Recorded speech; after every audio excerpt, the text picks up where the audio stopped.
Assalamualaikum warahmatullahi wabarakatuh.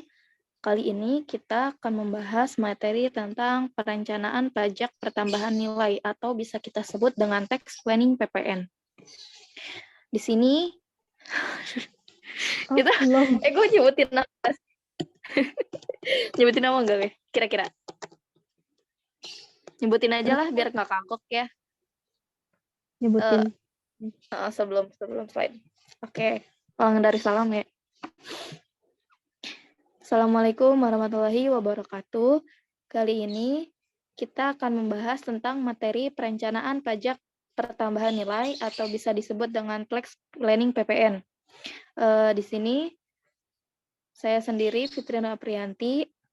Diulang deh, salah. Diulang ya. Oke, taruh.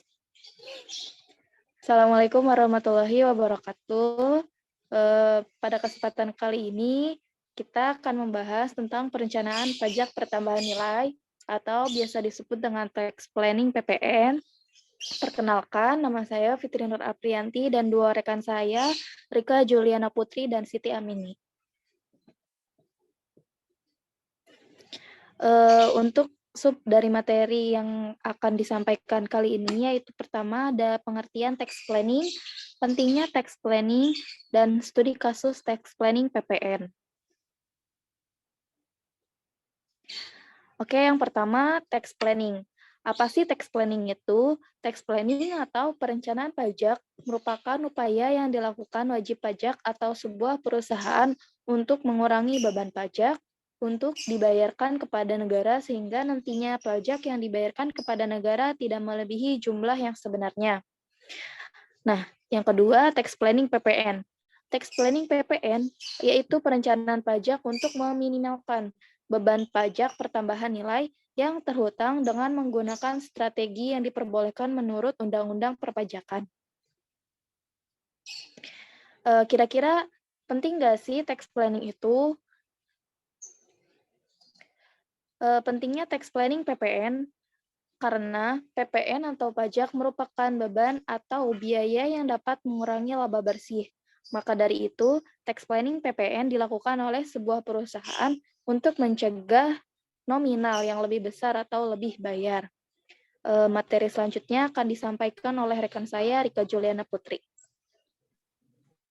Ya, selanjutnya ada contoh kasus tax planning PPN.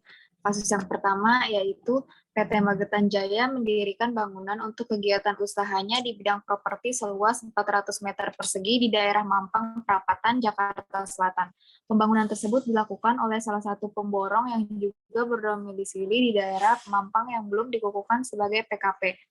Biaya yang harus dikeluarkan pada bulan Januari 2012 adalah 1 miliar, termasuk pembelian tanah sebesar 400 juta dan PPN sebesar 150 juta. Berapakah PPN yang harus dibayar PT Magetan Jaya pada bulan Januari? Kegiatan membangun sendiri yang dilakukan tidak dalam kegiatan usaha atau pekerjaan adalah kegiatan membangun bangunan, baik yang dilakukan oleh orang pribadi atau badan yang dilakukan oleh tukang batu atau tukang kayu, harian, atau pemborong bangunan yang belum atau tidak dikukuhkan sebagai PKP, yang hasilnya digunakan sendiri atau digunakan pihak lain. Berdasarkan PMK nomor 39 PMK 3 2010 yang juga diatur dalam Per 27 PJ tahun 2010 yang menjadi dasar pengenaan pajak adalah 40% dari seluruh pengeluaran termasuk PPN pada bulan yang bersangkutan tidak termasuk harga perolehan tanah. Penyelesaian tanpa tax planning, jumlah PPN yang terutang 10% dikali 40% dikali jumlah pengeluaran kecuali harga tanah sama dengan 10% dikali 40% dikali 1 miliar dikurang 400 juta sama dengan 24 juta. Tanpa tax planning, PT Magetan Jaya harus membayar pajak sebesar 24 juta. Jika menggunakan tax planning, PT Magetan Jaya dapat mengalokasikan atau mengkapitalisasikan harga pembelian bangunan ke harga pembelian tanah sebesar 100 juta, sehingga harga tanah menjadi 500 juta. 400 juta ditambah 100 juta. Jumlah PPN yang terutang sama dengan 10% dikali 40% dikali jumlah pengeluaran kecuali harga tanah sama dengan 10% dikali 40% dikali 1 miliar dikurang 500 juta, hasilnya 20 juta.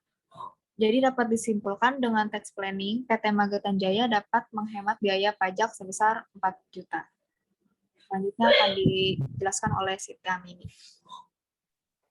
Oke, untuk selanjutnya di sini ada kasus yang kedua, yaitu PT Magetan Aman adalah PKP yang bergerak dalam industri baja. Selain melakukan penyerahan hasil industrinya di dalam negeri, PT Magetan Aman juga melakukan ekspor hasil produksinya.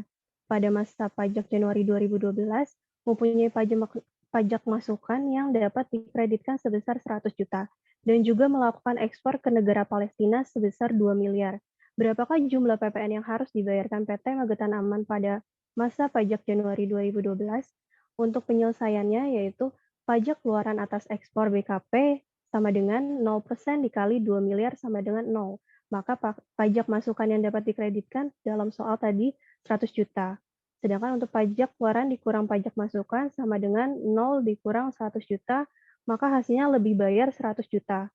Mari kita andaikan jika penyerahan sebesar 2 miliar itu dilakukan dalam negeri, yaitu atau bukan ekspor, maka pajak keluaran atas penyerahan BKP sama dengan 10% dikali 2 miliar sama dengan 200 juta. Pajak keluaran dikurang pajak masukan sama dengan 200 juta dikurang 100 juta, maka hasilnya kurang bayar 100 juta. Jadi berdasarkan contoh di atas terlihat bahwa ekspor BKP atau JKP sangat menguntungkan bagi pihak wajib pajak. Baik, sekian materi yang dapat kami sampaikan. Kurang lebihnya mohon maaf. Wassalamualaikum warahmatullahi wabarakatuh.